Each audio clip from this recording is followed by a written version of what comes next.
Welcome to Kings of Kimuras.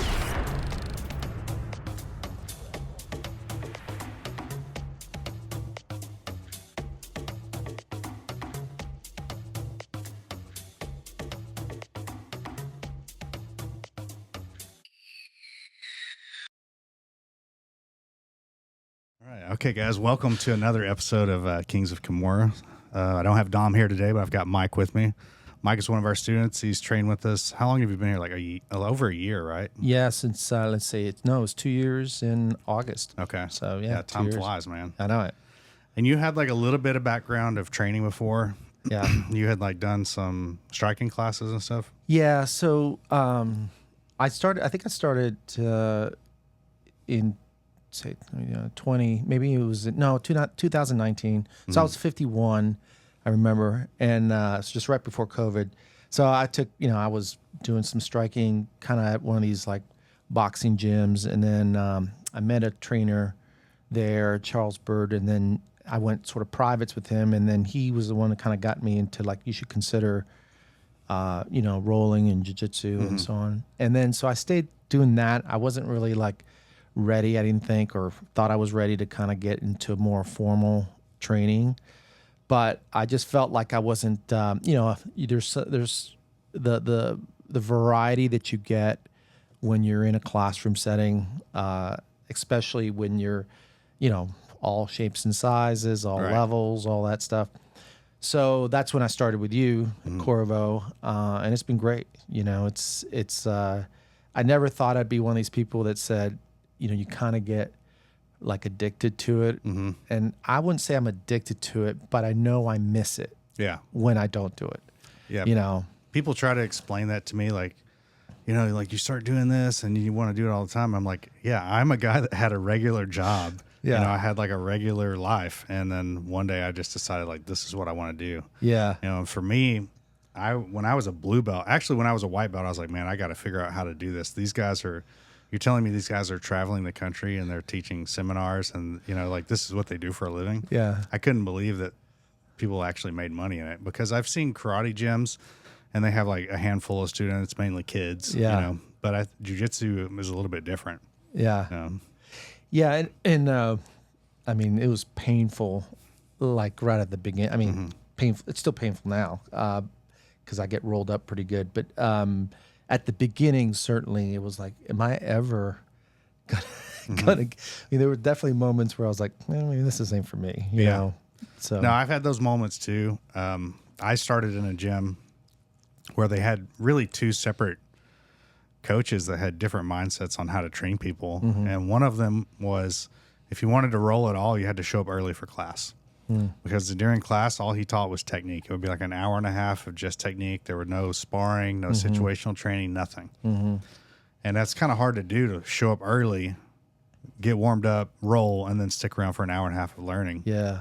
And then the other guy that was there didn't teach anything, but he just rolled, so like an hour and a half of rolling. But he would watch a lot of instructionals, and so he would try out stuff on people. That was really what this was for. He was a competitor, and he's a really good black belt now. Yeah. He has students. I don't know like what his teaching style is, if he's kind of varied off of that at all. But I would just go to that class because I didn't enjoy just the drilling aspect of it, and it needs to be some combination of two. And in the early days, people didn't really realize that. I feel like. Just like, like tonight's class, I always come to the instructional first because I need it. But then I'll stay and I'll do a few rolls with the guys afterwards, just because, you have to have that part of it. And I try to do, probably 3 to 4 classes a week, mornings. And this is really my only evening class. I do the mornings. And some of the smaller classes, 'cause tonight's class is usually pretty big. Yeah. It does give you opportunity to kind of roll a little longer or try some stuff out, which I kind of enjoy. Yeah. Yeah, you have to have the combination of two. If you're just doing one or the other, I feel like you're missing out on that. Yeah. What got you motivated to try martial arts at 51? It's funny in my life. I've always kind of like tried to set like what seems to be like an unrealistic goal at the beginning of something, So I remember when my kids were really young, and I was in my early 30s, and like most guys, when you raising, I had 3 kids. When you're raising kids and you've got life and everything else, exercise was probably not something I was doing. So I put on some weight, and finally one day I was just so sick of it that I just started. I said, I'm going to run a marathon next year. And that's what I did. I trained for like 8 months and I ran White Rock, and then I ran like 2 or 3 half marathons. So then running was my thing. And so that kind of took me through my 30s, running and so on. And then that didn't happen. Then after that, it was like, all that running back, all that stuff wasn't great for me. And then in my 40s, I was like, okay, well, I'm going to do what was big then was all the, the home gym stuff where you watch the tape. I'm thinking of, what's his name? He had a whole series basically that you get yourself in shape. Okay. I'll think of it before we He's finish. like a pretty well-known guy. Yeah. I mean, yeah. I'm thinking of like Tybo or something. Yeah, they're kind of like that. Yeah, similar. It was something like that. And so I did that for, a couple years and, got in great, good shape and all that stuff. And then I guess it just, once I got to my 50s, I always enjoyed combat sports. Like I love boxing, was a fan of it. And then, so that's where I sort of, inched in on, not to say that boxing isn't, tough because it is, but just started, okay, I'm going to start boxing. And then the grappling part didn't come really other than the suggestion I got. And I was like, God, I don't know if I want to roll around. And the first time I remember when I rolled, the idea that you're that close to another person and your intent is to be even closer. Like if you could be skin deep on them just to hold them down, it was like, that was like weird. I was like, am I really going to do this? Yeah. But you get over that quickly. And yeah, like I said, so that's kind of how it was. It was just sort of like a progression of, hey, what can I set myself for the next sort of several years that will occupy kind of something different that I haven't done anything before. Okay. That's pretty cool. Yeah. Yeah. I know for me, it was just, I saw early UFCs. And at first I thought, man, that's super brutal. I don't want anything to do with the MMA aspect of it. Right. But then I started seeing like Hoist Gracie grappling in a gi, and I started training. I signed up for the first gym. I've probably told you the story, but when I was like 21, and then I had a job at that time where my boss was like, well, what if you get injured? Now you can't work. And I'm like, man, he's right. Like I let him talk me out of it. And so I didn't try it again until I was like 28. And once I did it, then once I tried the first class, I was like, oh, I'm hooked. I don't remember like ever taking a time off since that point, 2 or 3 days or something. But even during injuries, I would still show up to the gym with a notepad. And, I was that guy. Was jiu-jitsu though your thing? Like you went straight to jiu-jitsu then? No, so there was no just straight jiu-jitsu. There was a MMA school. There was a guy named Thomas Longacre who was fighting at that time in Strikeforce. He was headlining some of the cards. And he had moved there from, I think, Tulsa. He got his black belt from Chuck Norris. He was half Native American, and his mom and dad were both black belts under Chuck. So this guy grew up with Chuck Norris his entire life. And he was really talented. He just kind of like was at that point where he was a little bit too old for the peak of the UFC. He was already in his late 30s by the time, this is what, 2009 or 2008, something like that. But he had already kind of like peaked, so he was trying to train the next group of guys. And was that karate? Was that the discipline? So he did kickboxing, and he had a huge kickboxing program where I think they had like 50 bags or something. Oh, wow. And I mean, there'd be like 2 people on every bag. And I tried that, and I just didn't enjoy it. It was more like, we're punching to like burn weight or whatever. And he had some MMA classes, but he had one night a week of no-gi jiu-jitsu. And then Friday nights was open mat. And I don't think I missed either one of those, And on like Friday night, there'd be like one guy to show up. And the highest ranked guy there in jiu-jitsu was a blue belt. And he was learning everything that he was teaching us on YouTube because he would tell us, he's like, yeah, I watched these videos this week. And it's a good way to learn. Sure. But, you know, once I did that for a while, and I told the coach, like I'd done some privates with him on grappling, and I'm telling him, like, I really like the grappling, but you only have 2 classes a week. Yeah. And a guy was moving to our city he was a black belt under Dan Inosanto, who was like, he trained directly under Bruce Lee. Okay. So this is like Jeet Kune Do. Wow. But he was also like a 4-stripe blue belt in Gracie Baja. So, I mean, to me, that was the same as a black belt. I remember when I would roll with him, he would just like destroy me. You know, there was nothing I could do. And so the first time I did a class over there, I was like, this is for me. Yeah. And unfortunately, that gym didn't survive. I think it was a great, huge gym, but like the location was bad. You know, I'm from East Texas, so there's like, that's not really something people do there. You know, it's like football, baseball. That's huge there, but not so much grappling. And it lasted maybe like 6 months. And I remember showing up to the gym one day and like everything is gone except for the mats. And I'm like, what's going on? You know, he's like, well, the gym didn't survive. So somebody had opened up a Helson Gracie Academy there. Like affiliate program, and that's kind of where a lot of us went after that. Yeah. So, you know, it's I mean, I think back about, you know, like even my high school, so probably like yours, we had a football team. I played football, tennis, soccer, you know, baseball. We had a real good baseball team, but we didn't have a wrestling team. Yeah. And I think back now going, would I have joined the wrestling team? I think I would have, you know. Yeah. And I kind of sometimes look back, it's like, if I wish I had that background, because you could see how well wrestlers do with, you know, in jiu-jitsu. But I don't know if you had wrestling in your high school. No, we didn't have any wrestling. There was one private school that was a Catholic school that had a wrestling team. I don't know who they competed against, you know, because there really wasn't that many people doing it. But public school, I still don't think that they have a wrestling team. Is wrestling more of a Northeast or Midwest? It is. You know, here in discipline? Dallas, though, it's pretty popular. I mean, there's Allen High School. There's Coach Best up there, and a lot of those kids that have gone through that program have gone on to wrestle at, or is it Purdue? Oh, is that right? That Bo Nichols, that guy, that's where he came from. Wow. And there's a bunch of them that are, you know, they go D1 recruits. Yeah.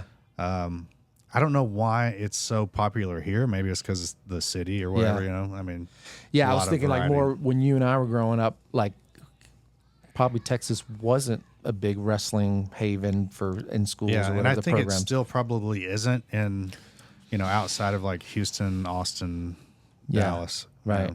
You know. Yeah. For us, the biggest thing was football. If on a Friday night, you know, they have one stadium in Tyler.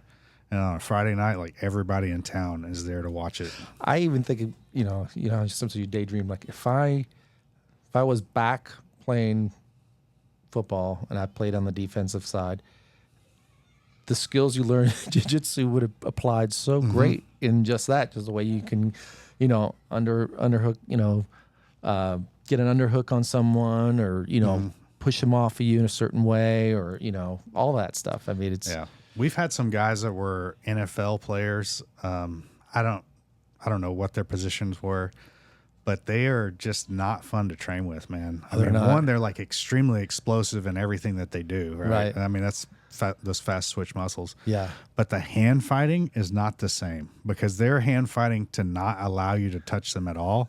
So there's a lot of pushing and shoving. They don't understand the collar tie aspect, you know. But I've done a couple of rolls with guys like that, and I almost feel like I was going to get hurt just by doing something to them, you know, like some crazy explosive spin. It's we've had another guy that was Jay Humphreys. He was a defensive player, offensive line. Okay. He played at UT as well, but he was like 7 foot tall and probably, I don't know, 260 with abs. Jesus. And I used to teach his kid out in Rockwall. And I talked to him a few times about like, hey, you should try a class. And I told my coach, like, yeah, we're going to get this guy to do class. He goes, why would you teach that guy jiu-jitsu? And I go, what do you mean?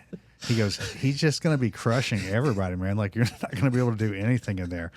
And so I kind of like backed off on asking him, because I'm like, yeah, you're probably right. This guy's like, he doesn't really need jujitsu, you know, like he just gets on top of you. So, yeah, it is something. Yeah, I mean, I definitely am, you know, at my skill level, my age and all that stuff, I have to watch out for, like, you know, you think like you see a bigger kid, I call him, because a lot of the guys are young that are the bigger guys, and you go, okay, well, maybe I'm gonna roll with him, you know, because he's not a blue belt, or maybe he's, you know, still a white belt, or if he's a blue belt, you know, maybe he's whatever, you're gonna feel as equal. But there is the physical strength and the weight. Those are X factors that you have to pay attention to, you know, no doubt. Absolutely. Yeah, I know for me, there's certain white belts that I won't train with because of, you know, white belts are like the most dangerous person in the room. I always say that, because they don't react in ways that normal people will react. They don't think about like, oh, this could injure me or it could injure my partner. Yeah. So they'll move in some weird kind of way, or put their leg in a way that, you know, if somebody fell on it, it's going to injure their knee. Yeah. And I just make sure I watch them train, you know, and we have like one guy in particular that's a white belt, and he's been like a little over a year or something. But he's finally starting to chill out a little bit, and I'll roll with him some. But when I roll with him, I just don't let him do anything. Yeah. I'm like, you're not going to hurt me, and you're not going to get yourself hurt. So I bet you I could guess who that is. Not on the not on the podcast. I think probably if anybody hears this, they could like guess who that is, you know? Yeah. So we do this police training about every 6 months or so. And this last Friday was the first time that some of the guys got to do it. And basically we go in there and I teach, it's like a 4-hour class. I teach a bunch of positions to a bunch of beginners. Most of them never trained before. And I show some stand-up stuff, but I don't allow them to like do it in live, you know, just because like the risk for injury. And a lot of them were like, oh, we can't start from the feet. And I'm like, no, like I'm watching them do some of these moves. I'm like, man, you're going to blow your own knee out or blow your partner's knee out. So, yeah. What do you find, and I'm asking because I got to follow up for this, but what is sort of like the baseline skill level do you see, you know, cops in the academy? I mean, are they, you know, never done anything before to have something, or what? No, I would say a majority. So there were 22 recruits this last time. One of the guys trains here already. He's been here for a couple of years. Okay. But there was maybe one other guy that had done something before. But the rest of them have, you know, never done anything. I mean, they're pretty athletic for the most part. I've seen some classes like pre-COVID when they were getting, you know, this was before like people hated cops, that they would get 40, 50 people in there.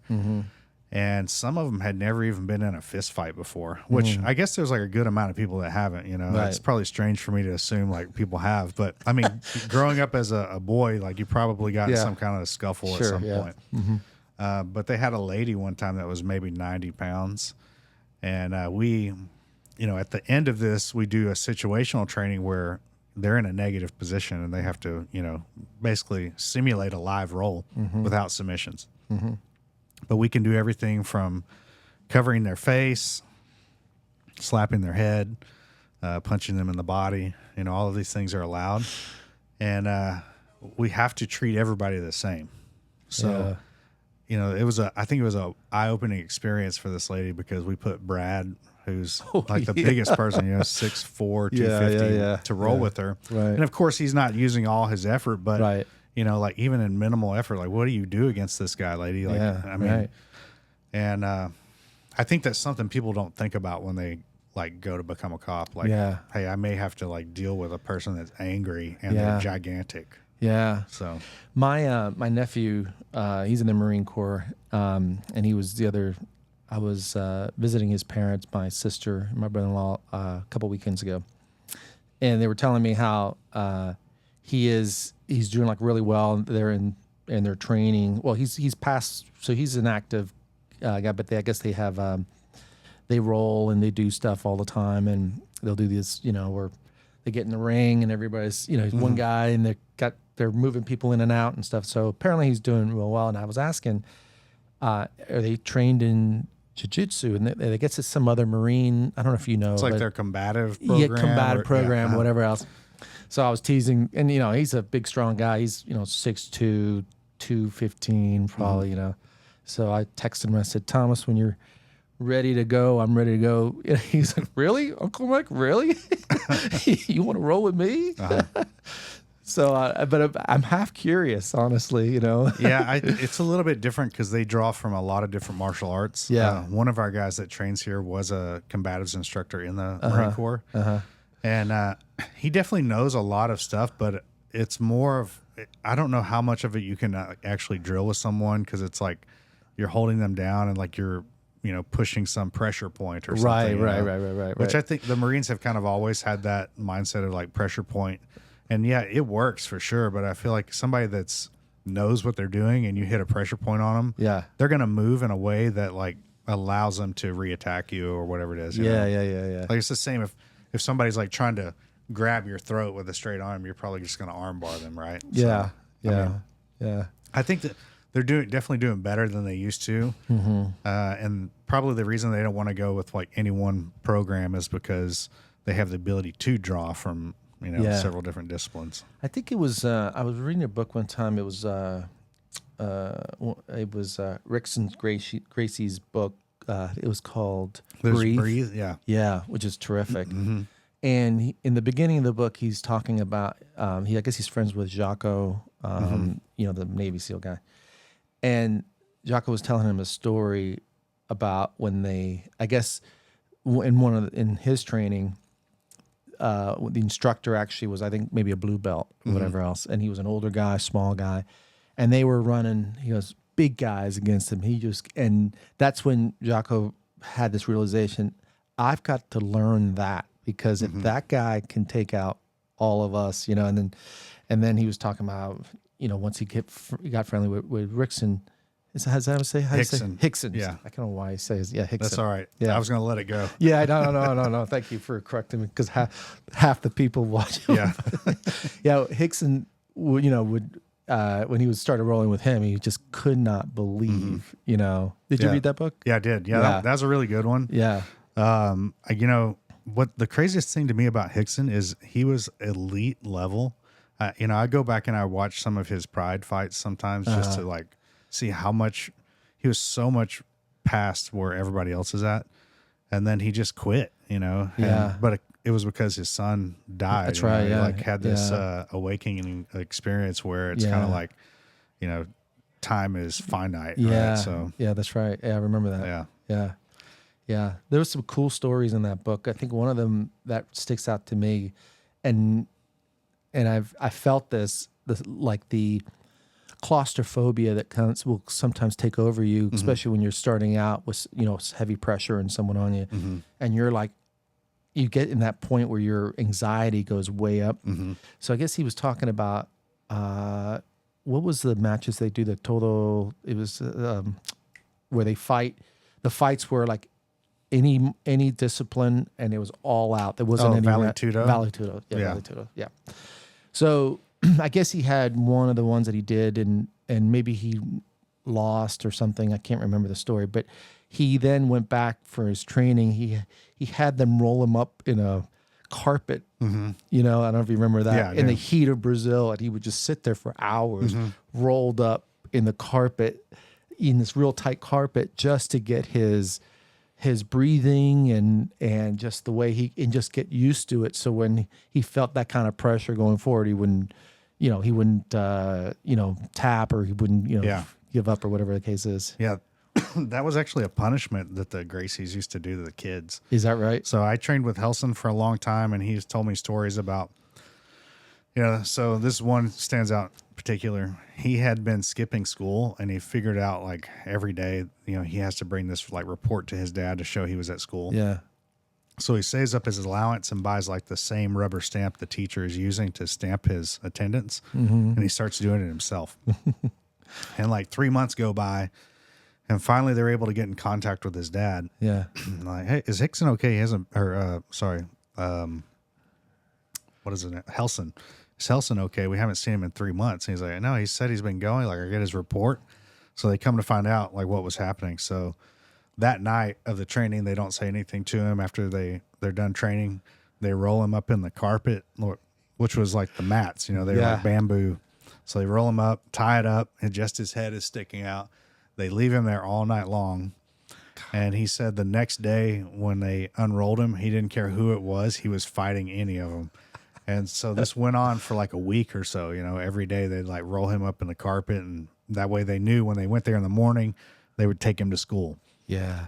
But I mean, he would like piss himself, and I mean, it sounds like abuse. When you look back on it, but we're talking like what 1950s in Brazil. So yeah. I mean, one other part of that book that I just found fascinating, probably certainly in today's standards, very controversial, but so a lot of the siblings have different moms. Yep. And the men, the Gracie men would, if they had a housekeeper that was physically built a certain way, and I'm not talking about, but just like strength and all that stuff, that like, literally they were breeding like these elite guys, and I just found like, wow. Yeah. That's pretty fascinating. It's obviously not typical, but then on the other hand, kind of like the forethought of that this is what they were doing. They were building generations of these, super fighters. Yeah. Let's take a break right there, and then we'll restart. All right. So we're just talking a little bit about the Gracies and like the legacy of the amount of kids that they had. Yeah.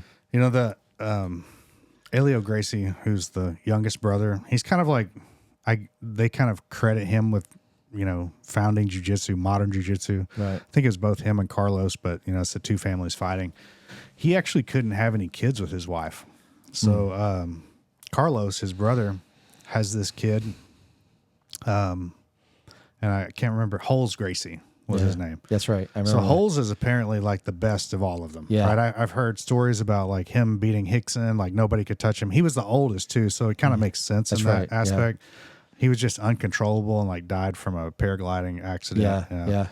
But once he brought that kid in, the story is like, oh, then my dad could start having kids. His wife all of a sudden became fertile. No, they were like the women that worked the front desk of the gym. Yeah. That would become like the surrogate mother, basically. That's right. And even in that book, Hickson tells a story about one day his dad goes, "Hey, would you guys like to have brothers?" And they're like, "Yeah, sure." And so, okay, let's get in the car, and they drive across town. The lady opens the door, and she's the one that runs the front desk of the gym. And there's like 2 or 3 little boys inside there. So, they definitely had that plan. Sometimes it gives me a little bit of pause that like I have their photos up on the gym, knowing there's that aspect of it, because I've also heard that Carlos Gracie was like a nudist. Oh, okay. And obviously they practiced polygamy. They did. Yeah. But, what they did for the sport is amazing. But I think, sometimes with that, power breeds corruption. And it's hard for me to like say that's completely corruption, because they had this specific plan of spreading jiu-jitsu, but I don't figure you can be like a great parent when you've got 40 kids, and 8 different wives. So it's a little wild. Yeah. Yeah. And Hickson in that book does address that. Like, I don't think he himself like didn't want to, emulate that kind of life, himself, but whoever hasn't read a good book on that, I thought that was an amazing book, very entertaining. Yeah. He has a second one too. I can't remember what it's called, but he has Parkinson's now. Yeah. Mm-hmm. And in that book, he kind of like details a lot of like, what led up to that and stuff. And that book is really good too. So if you haven't read that one, I highly recommend that one. Yeah. Okay. I'll check it out. Any other good books that you? I mean, I think one of the best books that I've read of all time was Empire of the Summer Moon. Oh, that's a great book. That's a really good one. It's about Quanah Parker and like the fall of the last natives in Texas. Yeah. I recommend that book to everybody. Growing up as a kid, we used to go to Fort Parker down in Mahia, Texas all the time. And I still go down there. Like I took Susan down there a couple Thanksgivings ago just to go check it out. And I saw the Star House when I was a kid up in Oklahoma, which is like his final home or whatever. But, yeah, that's a really good one. Yeah, in fact, that book is under what's his name that does Landman and all that. I know who you're talking about. Yeah, the director. Or, lives in Fort Worth. Yeah. I can't believe I'm blanking on his Yeah, name. no, Taylor Sheridan. Taylor right? Sheridan, yeah. So So, they're- Taylor Sheridan has the rights to. Oh, okay. He does. Oh, That's nice. what I heard. Yeah. So Yeah. apparently he's going to put that to movie, which Yeah. I'm surprised no one has done before. But I agree with you. That book is amazing. And what's amazing for me is like anything, you probably do the same, but you try to put yourself in a situation like, so you're reading about this part of history where the Comanches were the baddest of all the Indian tribes by long shot, and also the settlers too. It wasn't until technology and the repeating gun came to the forefront that really changed the game. Otherwise, if it was still the musket, the Comanches had them all day long. You know. But just then, and then just that the sort of the tail end of the book is where you really get to know Quanah Parker, and then his mother was white, his father was Comanche, one of the chiefs, and that guy was a badass, so, but you think about like kind of where I was finished, I thought was, could I certainly couldn't have survived in in that day and age. Yeah. From like my vantage point right now, but like, what would it take to survive is hard for us to really imagine. I think it would be pretty rough, like a couple of days without brushing your teeth. That's the one thing I don't think they ever get right in any of those old Westerns Right. is like everybody has white teeth in these actors, that's the first thing that comes to my mind is like, how do you clean yourself? And most of the time you're not. I mean, you're wearing the same clothes for several days. And it's something in that book that really stood out to me is what kind of like killed the Comanche was the ranchers putting fences up. Yeah. It slowed a lot of their ability to escape. And that's crazy to me that there's something that simple, kind of like ended the careers of the Comanches. Yeah. That whole part of history, I think there's another great documentary on PBS on just the Buffalo Soldiers. If you ever watched that one. Yeah, it's good. Yeah, it is good. Yeah. There's another really good book over like the same mindset as that Sons of the Morning Star. I haven't seen that one, no. It's there's two books that were written, one from the side of the Sioux Indians, and then there's one from the side of the General Custer, and I forget the other general's name, but it's basically the lead up to the Battle at Little Bighorn. Oh, okay. And like the tactical errors that Custer made, apparently he was an extremely cocky type of general, and he separated his forces while the Sioux Indians had like one of the largest gatherings that they had ever had. They had gathered all these tribes together from Canada and from North America because they were hearing about the U.S. sending in soldiers to the area. Yeah. So I mean, they had like the largest gathering of all time, and Custer showed up with his forces split, and I think he had like 4,000 men or something like that, and they just were massacred in a matter of minutes. Yeah, I mean, when you go back to Empire of the Summer Moon, the one other part of that story that I thought was fascinating too was, so and I forget who it was. He was the commander. He was a Texas Ranger, I think, and then he was, then he was just, in the U.S. forces, but he was responsible for tracking Quanah down and eventually capturing. Well, he really didn't capture him. Yeah. They had a truce or whatever that came up, but they became very close, and in fact, when he brought him back to the fort, Quanah said, "We're not going inside that fort. We're going to, you either kill us or we're going to camp out here. It's going to be too demeaning for my, soldiers or, whatever you want to call them." And he let him do that because he had, I guess, a bond or like, a handshake or whatever else. And then he really facilitated his moving to Oklahoma and going to, establishing that. And Quanah then ended up being like the largest landowner in Oklahoma for a while, So, but the thing that's fascinating is that you have two sides of that coin. This commander who spent his whole life, fighting Indians and being very successful at it. And you had a chief who spent his whole life, conquering the settlers and really kicking butt on on the soldiers, and then yet they become like it was almost like the warrior mentality because there's such mutual respect because of who they both were. Yeah. I thought that was really cool. Yeah, it's a really good book, and I can't wait to see if they do like an actual you know, film or something out of it. Yeah. I don't know how you would be able to do that, maybe like a mini series or something, because it's almost too much to tell. That's right. Yeah. Well, how long did it take that guy to write the book? I think he said it was a long period, right? Yeah, that part of the story I don't know. I know that I came to it because I would hear it brought up on different podcasts, like Rob Lowe, of all people, was on Rogan or something one time, and they were talking about books, and he said, and he brought this book because it's the absolute best book he's ever written. Yeah, Joe Rogan had the guy on his podcast at one time, and I think that's how I heard about it. Uh-huh. Yeah. And he had been writing the book for like so long. I think it was like maybe his first book he'd ever written, but it was like over a 20-year period. Yeah. You know? Yeah. And it's so sourced. I mean, he had to spend so much time, going through all the old docs, across, especially the Texas Rangers piece of it. That was pretty fascinating. Yeah, it is. Yeah. Yeah, I mean, I've seen some of those like really old documents like that. I used to work in the oil business, so sometimes I would go to these ancient archives at the universities and stuff. Stephen F. Austin has like a bunch of really cool old documents about, the original Spanish settlers and stuff, and like just detailing kind of day to day what went on. Yeah, it's really interesting to see. I mean, I think it's almost like a lost art to be able to read it because all of that stuff is in cursive, and like, unless you understand what they're writing, and sometimes it's even difficult to do, Yeah. I used to have to take photos of it and like zoom in on it to be able to figure out like, what are they writing here? Yeah. How much time we have left? Because I was gonna. We got 14 minutes or so. Oh, okay, cool. Yeah.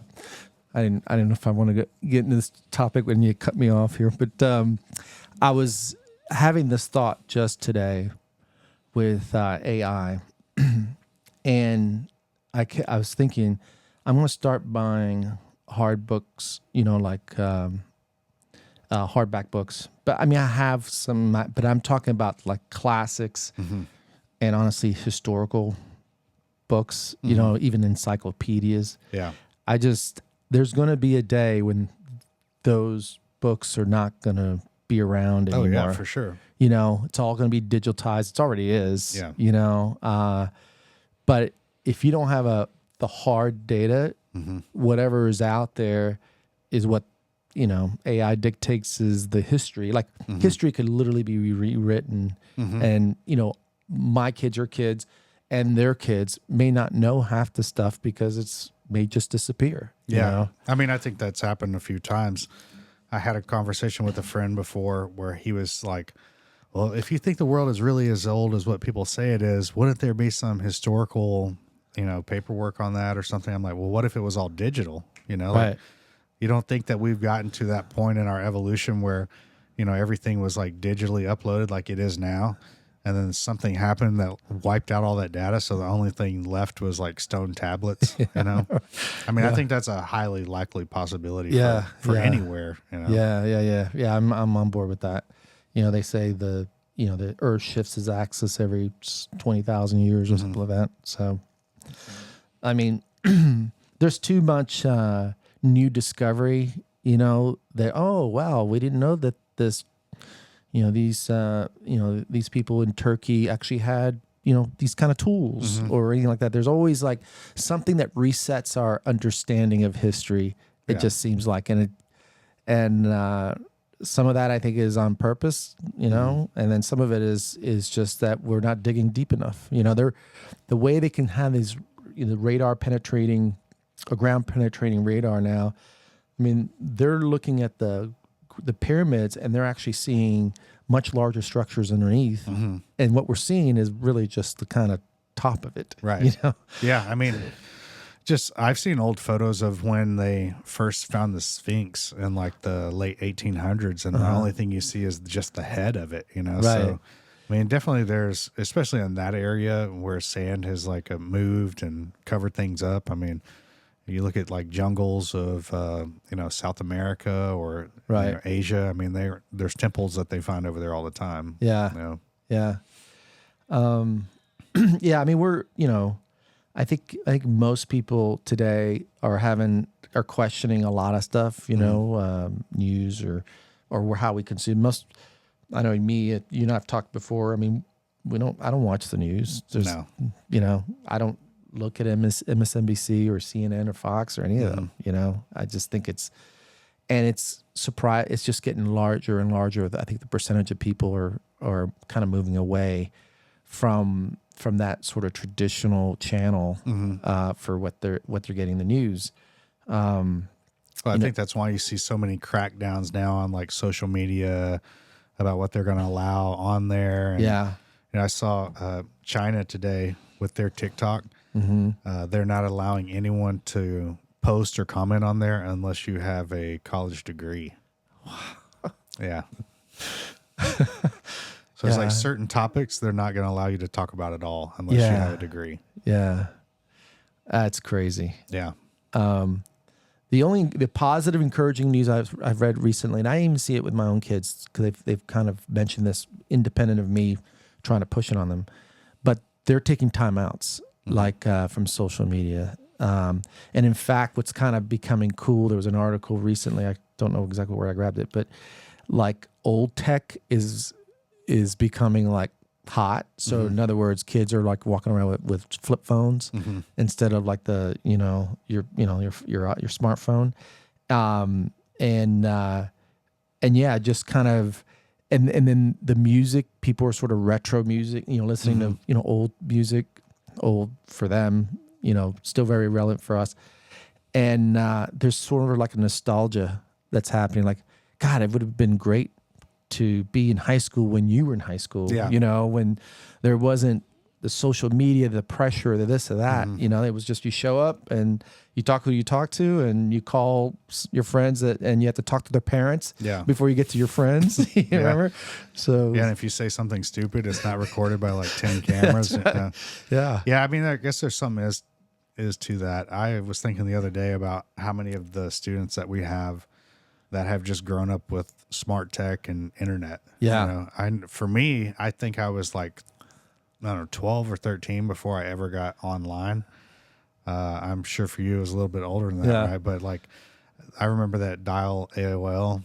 You'd have to sit there and like wait for it, making all the noises, and I would get like a free, everybody would get those free hours of internet. Like that's how I got online, but it wasn't anything like it is today. You weren't like surfing web pages or anything. Yeah, you had to download.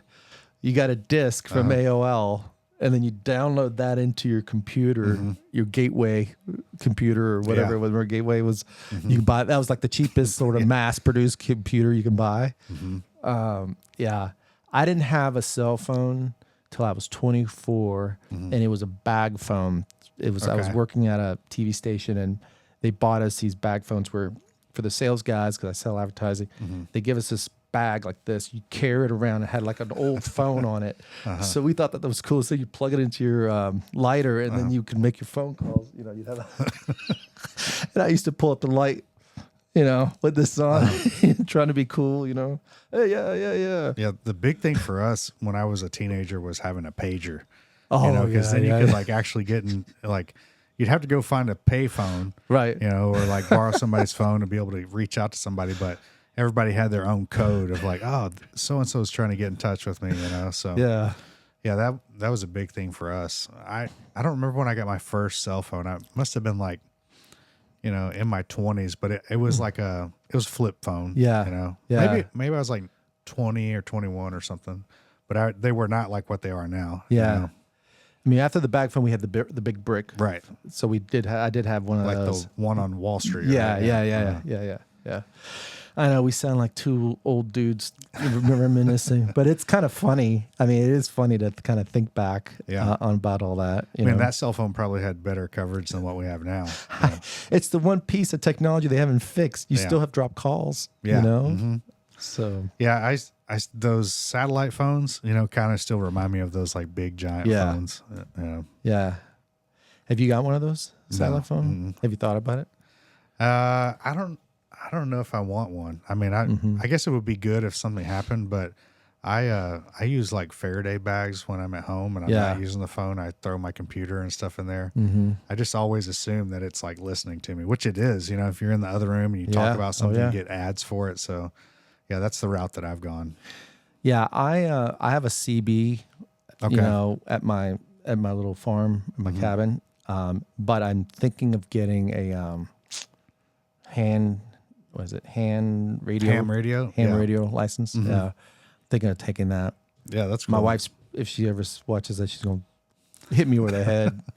But yeah, I've been thinking about that because, you know, ham radio, it's global coverage. Right. I mean, there are times where, depending on the night, you can hear someone from, you know, Russia talking, you know. Yeah, I had a friend growing up. He had one in his bedroom.